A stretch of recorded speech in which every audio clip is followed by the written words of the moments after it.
Dossier day Modi वे। आज पूरी दुनिया की नजर प्रधानमंत्री नरेंद्र मोदी पर है। नमस्कार, आपके साथ मैं हूं शुभांकर, मेरे साथ मेरे सहयोगी रवि भी हैं। और आज प्रधानमंत्री नरेंद्र मोदी पर दुनिया की निगाहें इसलिए हैं क्योंकि अफगानिस्तान में तालिबान के कब्जे के बाद आज पहली बार नरेंद्र मोदी का पाकिस्तान के प्रधानमंत्री इमरान खान और चीन के राष्ट्रपति शी जिनपिंग से आमना सामना होगा। ये मौका है एससीओ समिट का। एससीओ यानी शंघाई कॉरपोरेशन ऑर्गेनाइजेशन, एशिया के 8 देशों का समूह जो पूरे रीजन को एकजुट करने के लिए बनाया गया। तो शुरुआत इसकी बड़ी खबर से ही। एससीओ समिट में आज प्रधानमंत्री नरेंद्र मोदी शामिल होंगे। वीडियो कॉन्फ्रेंसिंग के जरिए इस समिट को संबोधित करेंगे। प्रधानमंत्री नरेंद्र मोदी की स्पीच पर आज पूरी दुनिया की निगाहें रहने वाली हैं।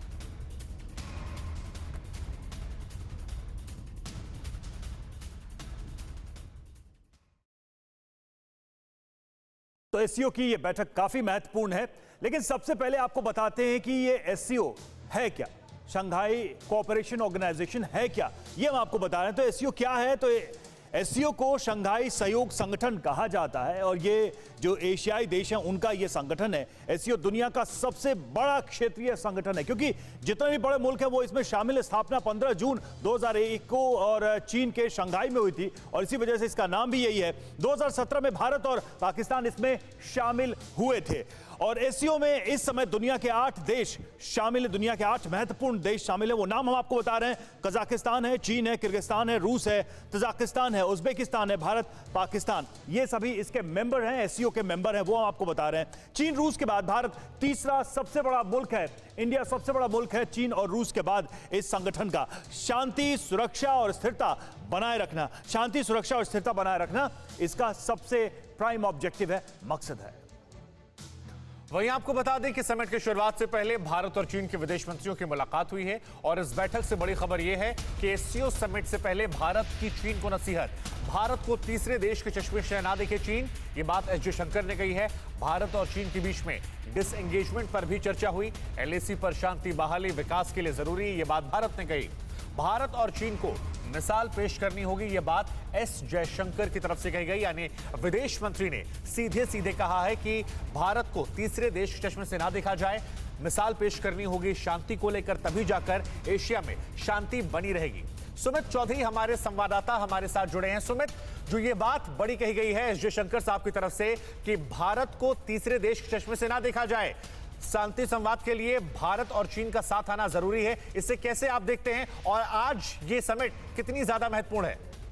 देखिए, सबसे पहले तो 14 जुलाई के लगभग बाद ये दूसरी बड़ी बैठक होगी जब साइडलाइन में की गई है, जहां खासतौर पे जो विदेश मंत्री एस जयशंकर के साथ और उनके counter part, Chinese counter part के साथ। इंपॉर्टेंट ये है शुभांकर, ये मीटिंग या फिर ये साइडलाइन मीटिंग उस समय की गई जब अफगानिस्तान में स्थिति बहुत ज्यादा ठीक नहीं चल रही। ना तो आप अफगानिस्तान को भी देख लीजिए, और दूसरा है डिसएंगेजमेंट। भारत और चीन का जो डिसएंगेजमेंट है वो अपने लास्ट फेज पर है, या फिर आप कह सकते हैं कि कुछ ही इलाके पड़े हैं जहां पे लगातार डिसएंगेजमेंट की बात बची है।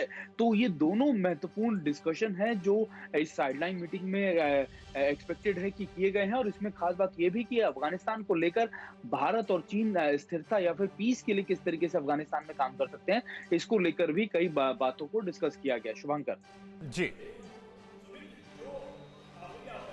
बात कह रहे हैं हम, चूंकि एक बैकग्राउंड पहले से ही बना हुआ है, एक बड़ा सब्जेक्ट, एक बड़ी चुनौती एससीओ के सामने है। क्या आउटकम हो सकता है इस बातचीत का अफगानिस्तान के नजरिए से? क्योंकि 4 बड़े सदस्य देश अगर कहें, रूस, चीन, भारत और पाकिस्तान, इनका सीधा सीधा इंटरेस्ट है अफगानिस्तान में।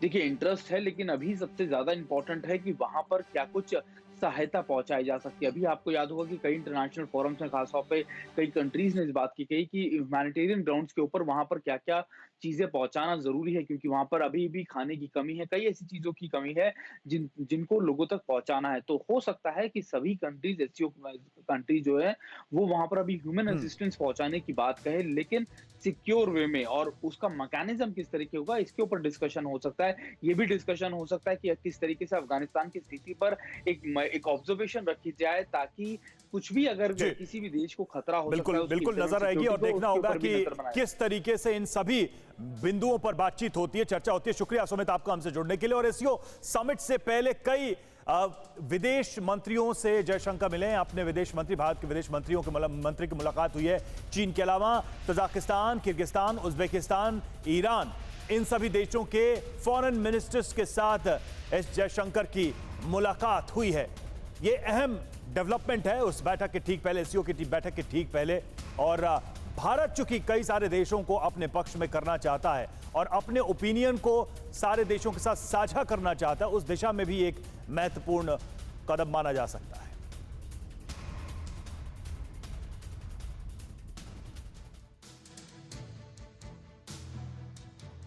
इधर एससीओ समिट से पहले चीन का एक बड़ा बयान सामने आया है। अफगानिस्तान संकट पर बोले चीन के विदेश मंत्री, सदस्य देशों के साथ मिलकर काम करेंगे, ये बात चीन ने कही।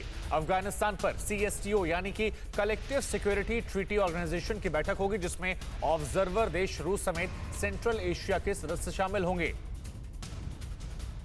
तो ये बड़ी बात कही गई है कि सारे सदस्य देशों के साथ मिलकर काम करेंगे, ये बात चीन ने कही है। फिक्र आपकी, सोमवार से शुक्रवार रात 9 बजे सिर्फ TV9 भारतवर्ष पर।